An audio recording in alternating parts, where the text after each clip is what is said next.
As count 6 is concerned, that's the immigration law, 49, section 49(1)(a), you are fined 200,000 rands or 18 months imprisonment.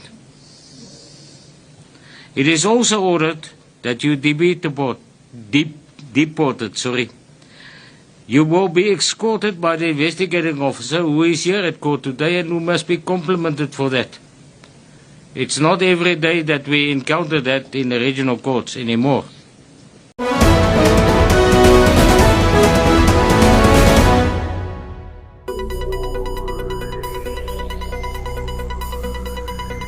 Zvazviri kureva mburi yeZimbabwe panyaya iyi ndezvekuti Chatunga Mugabe asacrifice matonhodze kuti aseve makore kana kuti kuwirirana kwavo pachavo kuti iwewe bvuma izvi nezvi nekuti pazvakaitika Chatunga Mugabe ndiye akanga ari pamberi, ndiye watakanzwa kuti akonzeresa izvi nezvi, asi Tobias Matonhodze panapa ndiye atakura muchinjikwa wa Bellarmine Chatunga Mugabe uyo anzi nedare redzimhosva ava kufanirwa kudhipotwa kuendeswa kunyika yeZimbabwe kureva kuti mangwana Chatunga Mugabe anenge ava muZimbabwe.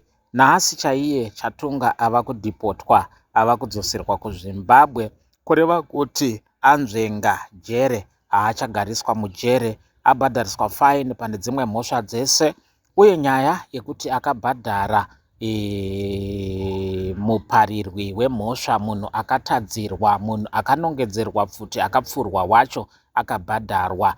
Ndo zvimwe zvezvinhu zvinotaridza kuti dare ratarisa rikaona kuti Chatunga Mugabe haangakwanisi kugara mujere, asi zviri kutaridzawo kuti pashanda nyaya yediplomasi kuchengetedzana pachedu, nekuti takaona amai Mugabe vachiisa plea kuna vaEmmerson Mnangagwa munguva dzadarika idzi, kureva kuti pakava nekutaurirana pakati pevatungamiriri venyika yeSouth Africa neZimbabwe, izvo zvaita kuti Chatunga Mugabe ange achinzwirwa tsitsi pamhosva dzakakura kudaro dzaanga ari kutarisana nadzo, asi zviri kutaridza kuti Tobias Matonhodze ndiye atakura muchinjikwa wa Chatunga Mugabe. Zvisinei, mburi yeZimbabwe ndonyaya yabuda kudare redzimhosva.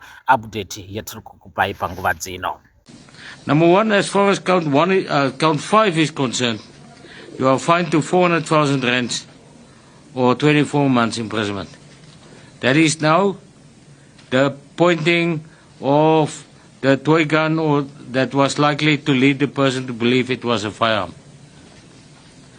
As far as count 6 is concerned, that's the immigration law, 49, section 49(1)(a), you are fined 200,000 rands or 18 months imprisonment.